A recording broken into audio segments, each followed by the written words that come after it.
Morning guys, ipapakita ko sa inyo yung lugar namin ngayon. Kagigising ko lang.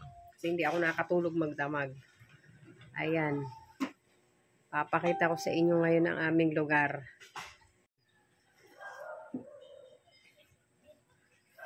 Ayan ang lugar namin. Pumasok na sa loob ng bahay yan.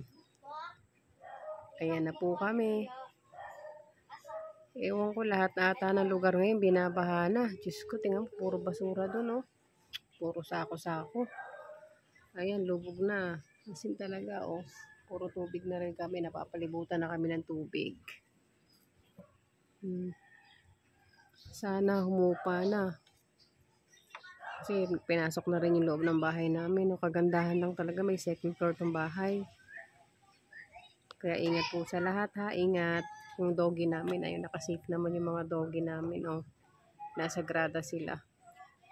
Nandyan lang sila ngayon kasi di sila pwedeng bumaba. Wala silang tutulugan. Ingat sa lahat.